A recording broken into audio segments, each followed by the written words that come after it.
Hey guys, welcome back into the NonStop Families podcast. Today, it's part 2 of our interview with Ian Dunaway of G6 Allies, G6 Church, Mad Pastors Podcast, and the T Podcast as we continue to discuss how we as parents are not the standard when it comes to raising our children. And be sure to stick around until the end because we're going to have a little fun with Ian as we play 5 questions. In the meantime, make sure to subscribe to our podcast if you haven't done so yet. Follow us on Facebook, subscribe to our YouTube channel, and check out everything in regards to NonStop Families at nonstopfamilies.com. So we're going to pick up right where we left off last week.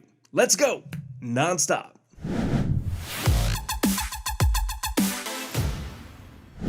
All right, man. Next question going on down. Let's say this. You've talked a lot about, of course, Jesus being the standard for our kids, and of course we know that's true. That's biblical. We're all on board. Now, here's the thing. When we say that Jesus is the standard, all right. When we say that Jesus is the standard, and we're not as parents, does that mean that we're expecting perfection from our kids? And are we not then being too hard on them when they mess up? All right. Good question. I mean, that's a good question because it bounces around at several different spheres. Okay. So the first thing that comes to my mind is it really depends on which Jesus you're talking about. And then my mind immediately shifts to Ricky Bobby and my favorite scene in Talladega Nights where I like to pray, Jesus grew up, I like to pray to the 8-pound, 6-ounce baby Jesus. And then I like my Jesus in a tuxedo t-shirt because it's like he's formal, but he's here to party. And, honestly, as bad as that sounds, and as crazy as we are with that, and that's how the majority of the church views Jesus, because I feel like if you set all of us down at a table, most of us, we know the Jesus we want and that we serve, but it's probably not the Jesus of the Bible. Yeah. So I would say that, it depends on the Jesus that you serve. And so when you say Jesus, now granted, if you're serving fundamentalist Jesus who has, a Ryrie Bible and, with Ryrie notes from Moody Press, because that's the hymn, nothing more and nothing less than Ryrie notes and Moody Press. That Jesus always comes to church dressed up, and he's got an extra little steel-toed thing on that Bible to pop people with. So, that if that's the standard for it, then your child will drown in legalism, and they will never measure up, and they will do what Martin Luther. I love the story. I'm not a shock jock. I just love shocking things because they reveal to me how amazing God is. And one of my favorite stories is that when Martin Luther really came up with the solas and with the reform, I'm not even a reformed guy. I just appreciate Martin Luther. And so all that to say, right before, and he's studying it in Greek, and right before he gets to Ephesians 2:8-9, which is his inspiration, his growth, he has been whipping himself. He's been sleeping naked on cold floors, all of these things for penance. And he said, he looks up to the sky after giving his life to earn some kind of salvation. He says, I hate you, God, because I cannot please you. And my hope would be that so many of us will get to that point and then get to the point he got at literally the next day when he read, for it is by grace you were saved, and not of yourselves, for it's the gift of God, so that no man can boast. Yeah. And we are, especially we have this really bad, I touch on a lot of things because a lot of stuff informs my viewpoint, but we live in a culture today where we judge the best and the worst of society by our lifetimes. And that's a really dangerous place to be. When a hurricane hits, it's like, it's the worst hurricane ever. And it's like, well, probably not. Like in 1910, it was worse, or this pandemic. And we look at the numbers, and you go, well, I also am glad it's not the Spanish flu that killed 50 million people. And so, or the Black Death, which is closer to Martin Luther.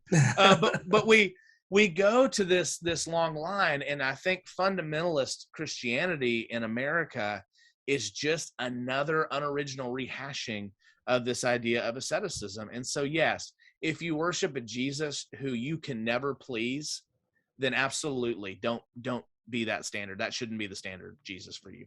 I think about hippie Jesus is what I call him, who maybe Dietrich Bonhoeffer would call him the cheap grace Jesus, where you treat him like a credit card. And well, Jesus died. And Paul would even use, I won't say it on your podcast, but Paul would even, it would have been like cussing, but he uses the word metanoia. It's like saying, heck no, do I sin because grace continues to abound? Hey, he says, metanoia, heck no, you don't do that. And he says, because if you've been truly saved, you don't keep punching in the face, right? It's that whole concept. And so those are two extremes. But if you're studying the Jesus of the Bible and you say, well, what does it mean when we say that he's the standard? It's not that you're expecting your kid to be Jesus. It's that you are now acting like Jesus. And that's a different. So C.S. Lewis said it so well, that Jesus didn't come so that men could be good and come to him, but Jesus came so that men could become good.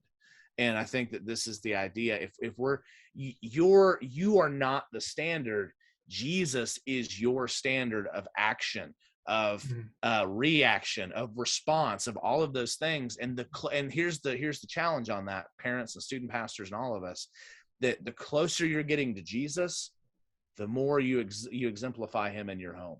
The more that you understand how Jesus loves you, the more you realize how to love your children.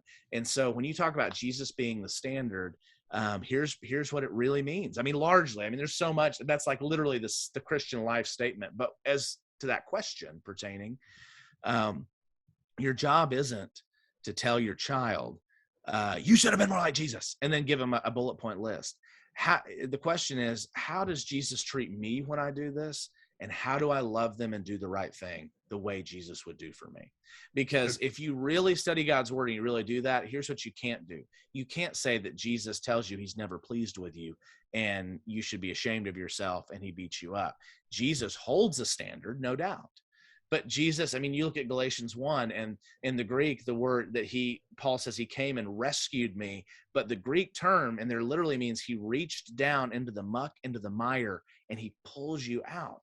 And so meeting your children where they are constantly in love means challenging them and taking them further to where Jesus is. And so if that makes sense, I think we got to flip that on its head a little bit and say that it's not about making your child like Jesus. It's about you loving your child like Jesus, right? Paul says in Romans 2:4 that it's kindness that leads us to repentance, not beating people over the head with your John MacArthur Study Bible or ESV. I'm an equal opportunity offender. And if you did that, it would be heavier than most cinder blocks. And more dense. Way more dense. If some kind of cancel culture things happens to John MacArthur and like all of his Bibles are done, I'm building a house out of that. That's a tornado-proof house. That's right. Oh man! All right, man. So a couple more questions here. Yeah, absolutely. Let's talk about unbelieving parents for a second. Doesn't the unbelieving parent desire the same things when you say you should want more for your kids than our parents or those around us wanted for us, or that we even wanted for ourselves? Basically, what's the difference between a believing parent and an unbelieving parent, and what they should want for their children in regards to what you said, the context of what you said? Yeah. Okay. So moment of humility for me that I tend to experience far less than I probably deserve. I made a post I put a post online similar to that. And it was a keyboard warrior person that I knew 7 years ago that immediately shot in and responded. And then I went, if that's going to be the initial response, I didn't communicate that very well. So but it dealt with what we're talking about. So I deleted it and I was just done, because there wasn't a good way to convey it over text. But the statement was similar to this. Because somebody said, my quote, I won't even say it because I'm embarrassed to say it, but because now I know what it sounded like. I shot it off in a moment of, and then I was glad for delete. But, but essentially, their response was not even in real response to it. It was kind of a red herring. But they said, well, a good dad is a gift because kids can because we're just in a world where dads don't lead.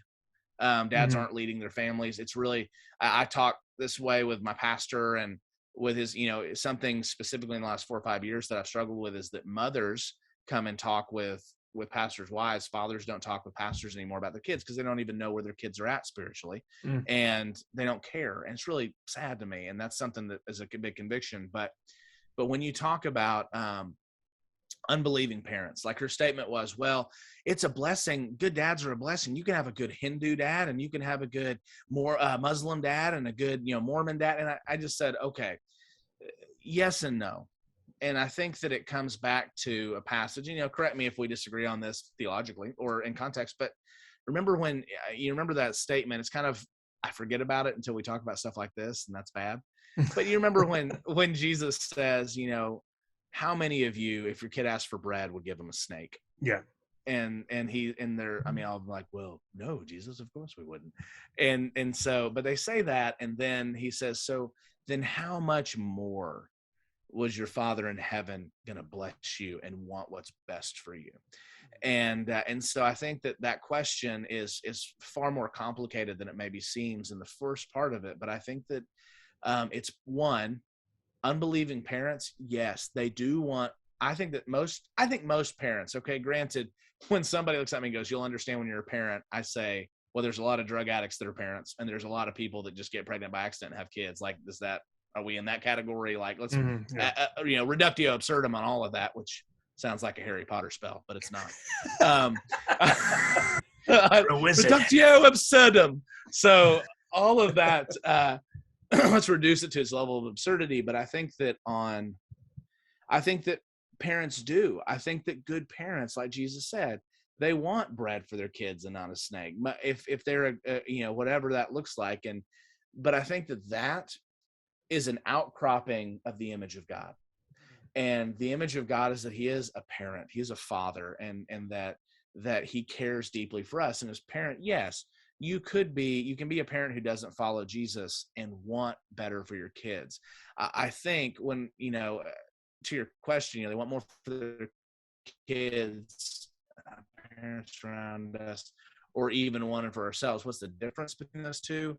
I think that to a large extent, it comes down to what we think is best for them based on us, and then what somebody who knows Christ and has the Spirit of God in them would want what's best for their kids by God's standards, not their own. Does that make sense? Yeah, I mean, absolutely.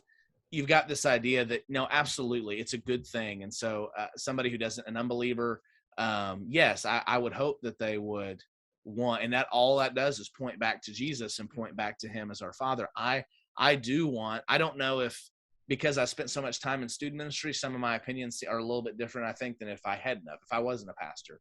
But I think that the struggle is that you want your child to be famous. I want them to be rich. I want them to be and those are all things that can become bad things, but all of it, I think, from a good intention of like, well, I want them to be really successful because that's good to be successful.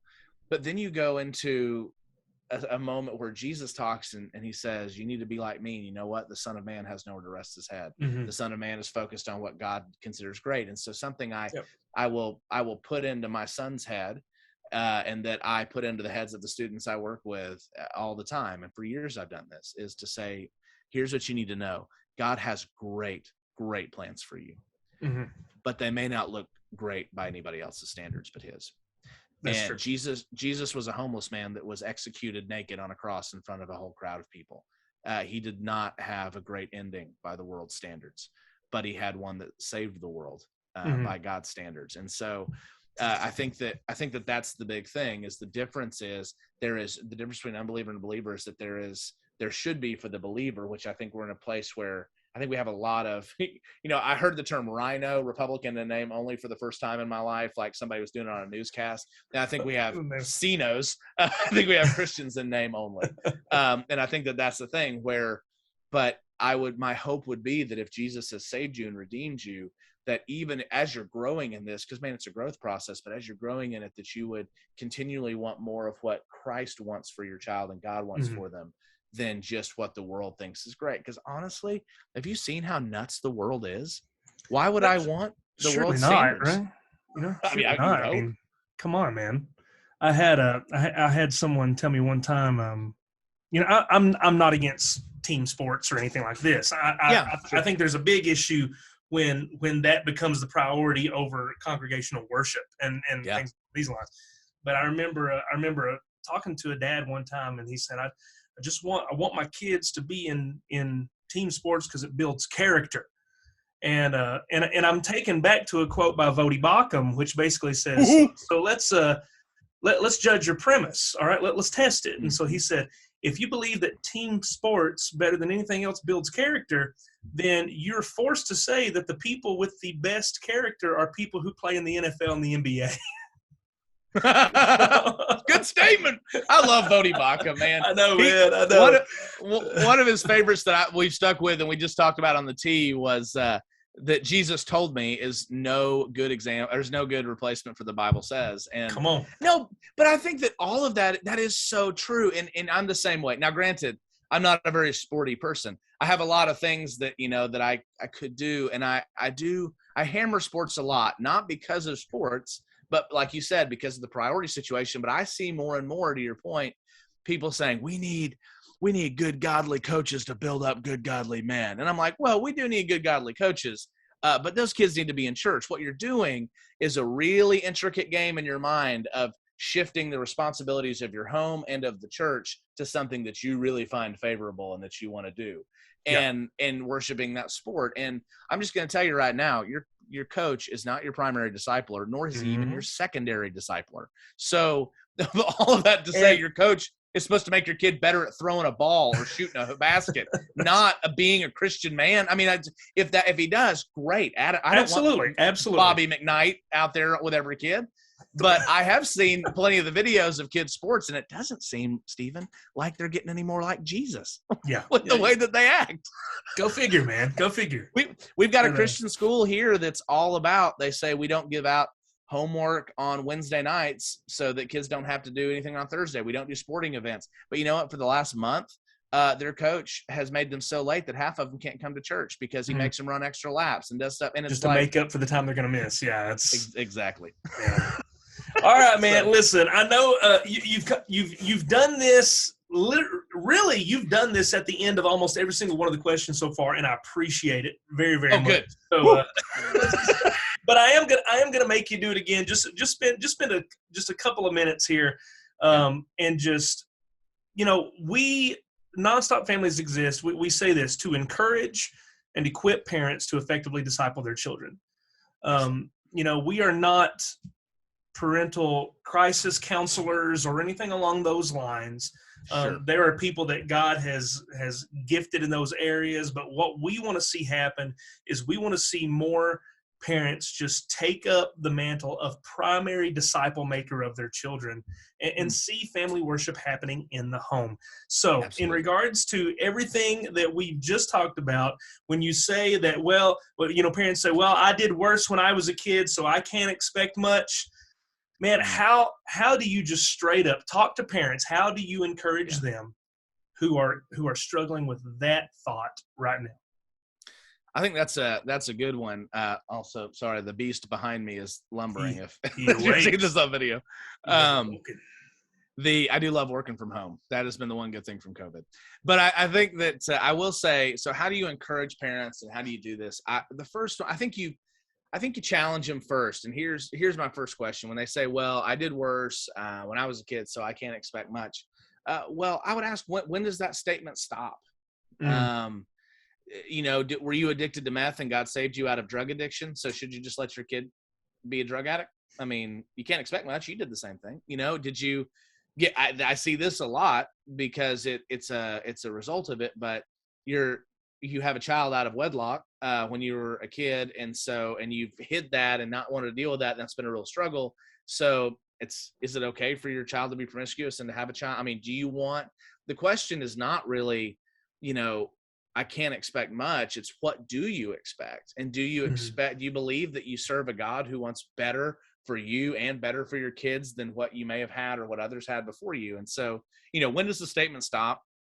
I think you asked the question that we just talked about, ad nauseum, is what does God want for you and for your kids? That's got to be the question that I would tell them. Does God want your kids to be that way? Because if God wants better, I love C.S. Lewis's quote. I think it was C.S. Lewis, but it may be somebody else. So if it is, don't, email Stephen Bell's podcast, not mine, if I misquote.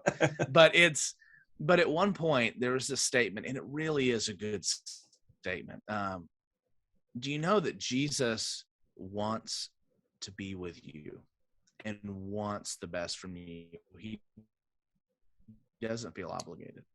All right. And Hey, that's do what me a favor. authentic Say that obedience again. literally Say that again, wants. because it cut out Louder? on us a little bit. No, well, the stream kind of cut out on us a little bit, so I don't want to miss that. Oh, yeah. Sure. Well, I think, if it is a misquote, then, send it to Stephen Bell's podcast, not mine. But No, I do think but that part really, wasn't, that part was clear. Oh, it wasn't? That part was clear. I think so. One of the most powerful things that have ever heard, and it takes some sitting down and breathing and thinking, but Jesus, God himself, right, genuinely loves you and wants to be with you. He wants the best for you. He genuinely enjoys you. I mean, that's the term that Lewis or whoever the quote is from. He enjoys you. I don't think that we think that. I think that we're so caught up in the fact that we must have caused him a problem. And it's like, no. Reread Romans 5:8. For God demonstrated his love while you were still a sinner, while you were still garbage, while you still deserved hell, that he came and died for you. Why? Because that's love. Because genuinely to be loved is to be loved without expectation or without anything like that. And so I think you ask the question, does God really want better for me? And then does God want better for them? And then I would start chasing that. But I think I preached this sermon about 3 or 4 years ago.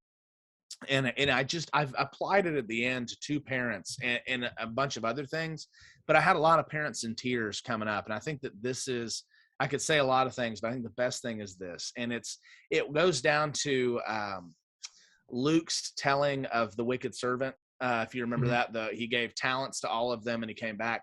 There's some very specific stuff contextually in Luke that's a big deal about this. And so I pushed with parents, and I'm not going to preach the whole sermon to you. It's online if you want to watch it. But it was essentially the one guy that Jesus had the harshest words for. He took what God gave him, and rather than trusting his master who wanted him to invest it in fear, right? Because perfect love casts out fear. And so he was so afraid that he hid all of the gold that he had, and then he brought it back and went, you have it, here it is. And Jesus said, you wicked and lazy servant. And the takeaway is not, you better succeed. The takeaway is, if you genuinely trust the blessing that God has given you, in this case, children, then do what he's told you to do. And if God has called you to be faithful and obedient, not successful. The success is in God's hands. And how that informs you as parents, I just want to encourage parents and encourage pastors and people, do what is right and be focused on being faithful and doing the right thing and not successful, because success is not within any of you. I mean, you will try and manipulate success and it will blow up in your face. Success is not within our purview as humanity. It's within God's sovereign hand. But he doesn't tell us that. There is nowhere in Scripture, and I email Stephen and me about this, there is nowhere in Scripture God tells you to be successful. In fact, that is the anti-message of Scripture. The Scripture is Jesus was successful so that I could be successful in him. And so I would just encourage parents, man, if you need to take away car keys from your kid, if you need to tell them don't hang out with those friends, if you for sure need to tell them don't date an unbeliever or don't date that person that says they're a believer, doesn't act like it, do it. Be faithful to do what is right, because your child, it's up to them when they leave your home what they do, but they should never. And I would say as well, maybe you've really messed up and your child is 14 or 15 and you say the statement that I think is a fair statement to feel, well, what can I do now?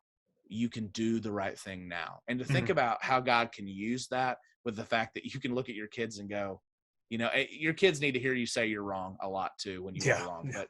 But to hear a parent say, I haven't done a good job with these things of loving you, and I know you're not going to like it, but I'm going to do what's best for you from now on. I think that would be huge. So that's good. That would be my encouragement to parents.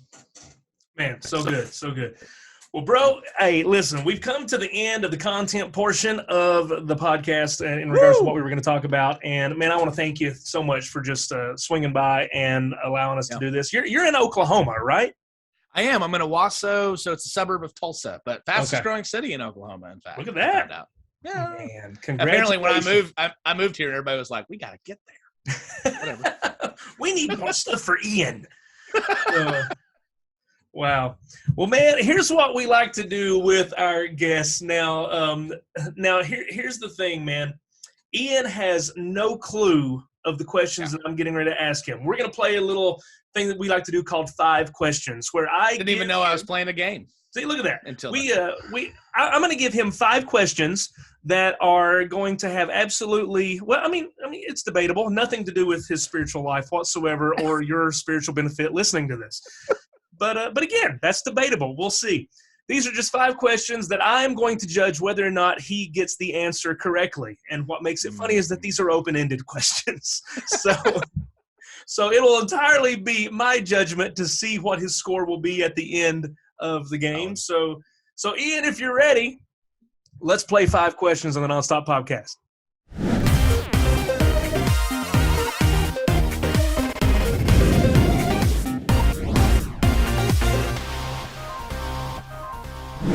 Question number 1.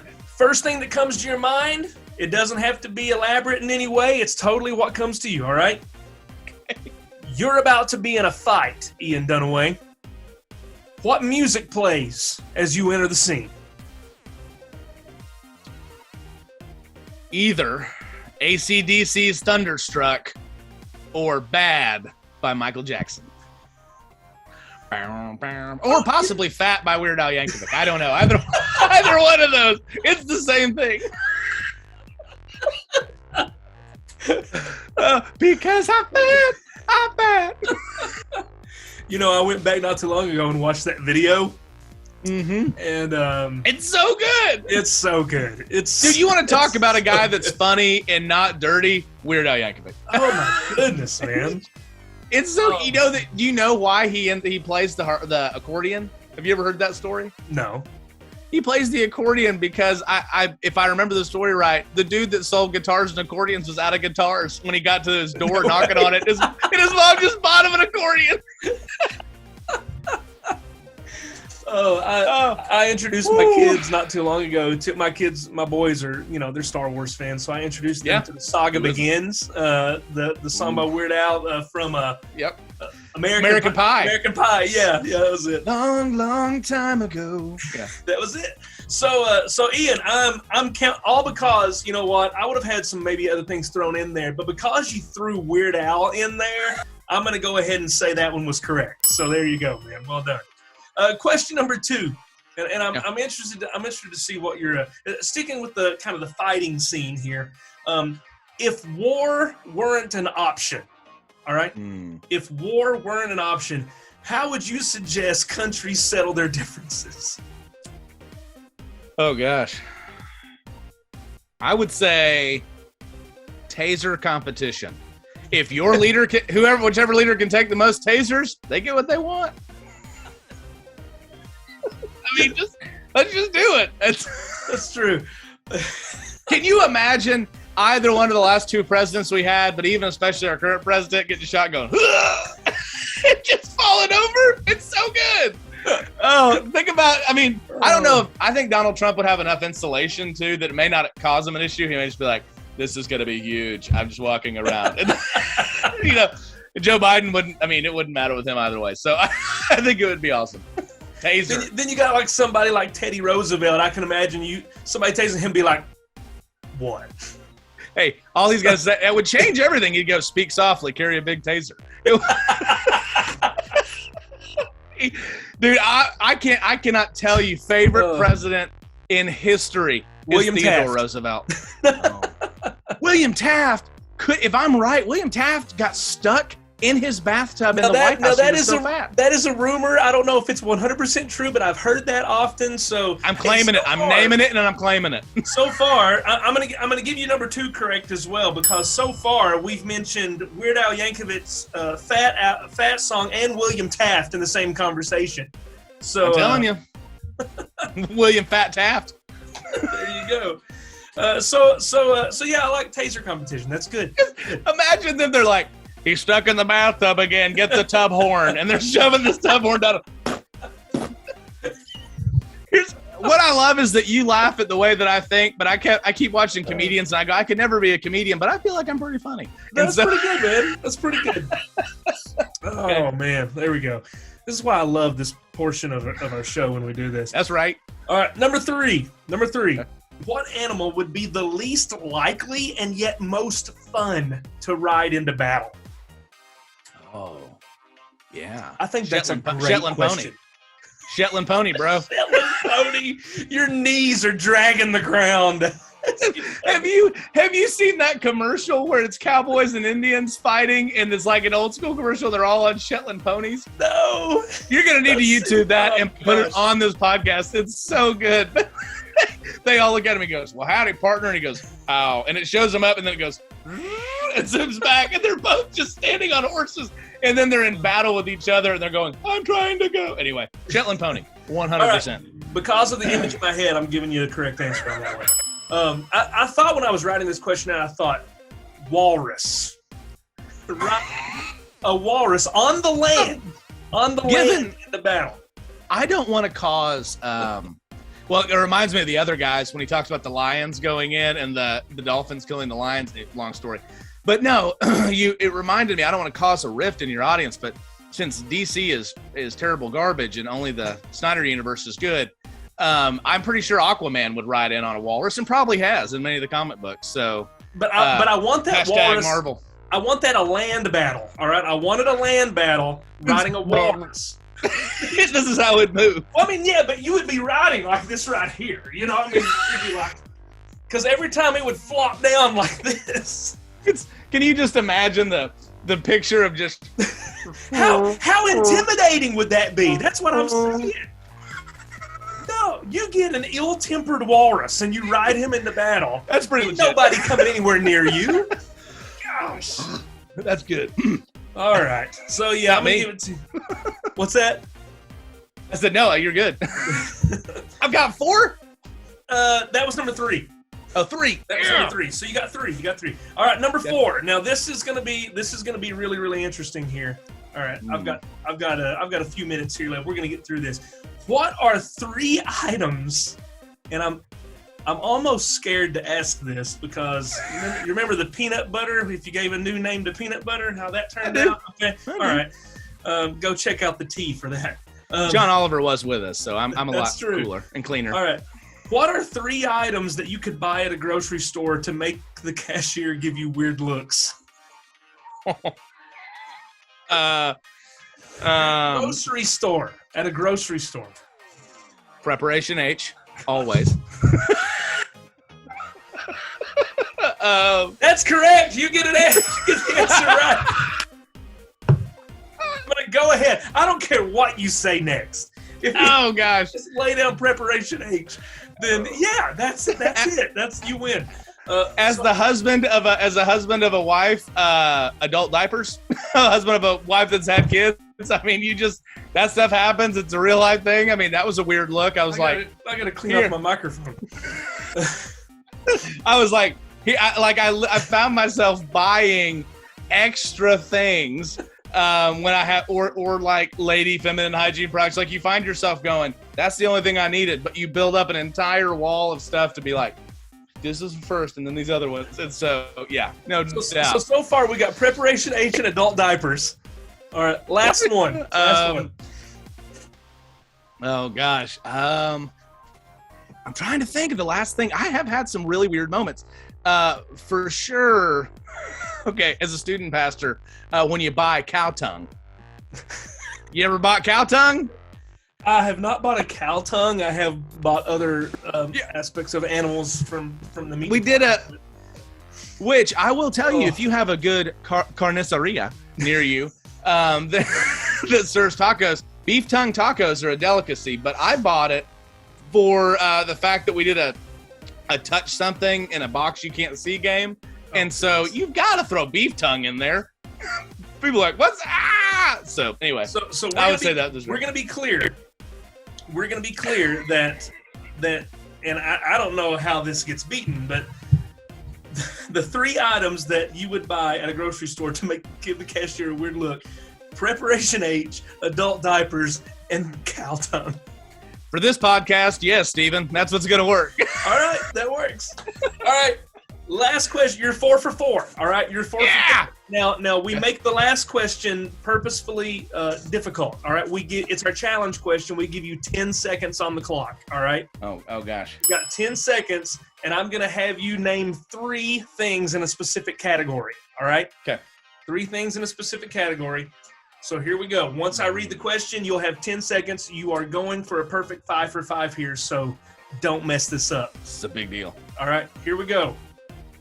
Name 3 famous TV neighbors. Go. Wilson. Oh gosh, hit the guy's name from Mr. Furley, and then. Teddy! I said it. I mean it. You did not get it. It was a delay. No, not giving it to you. Not giving it. That's bull. Okay, so but my 3, and even though didn't make it in there, I had Teddy from Carly, iCarly. Okay. I had you had Mr. Wilson. Furley from Wilson from Home Improvement. Most famous neighbor ever, I think. You could have went ahead and said Mr. Wilson from Dennis the Menace. You remember Mr. Wilson at all? See, look at that. And then I said Mr. Furley from Three's Company, Three's which I never Company. even watched. So whatever, listen, Don man. Nuts. Yeah, that's right. Anytime you can look. In one podcast, we have included Weird Al Yankovic, Don Knotts, and William Taft in our discussions. So It's a good conversation. I can't ask for more than that, man. Dude, it's such an honor to be on your podcast. Thank you for letting me come on.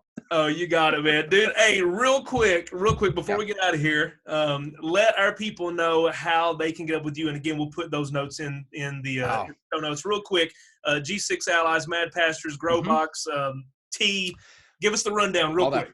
Yeah, so if you want to check out G6 Allies is a ministry which operates a lot like yours off of charitable contributions so that we can reach pastors and their families, because everybody needs an ally, but also just church leaders in general. A lot of churches may not have full-time pastors. So if you want to find out how you can join us, then go to, and how you can support pastors and their wives and all that, go to g6allies.com.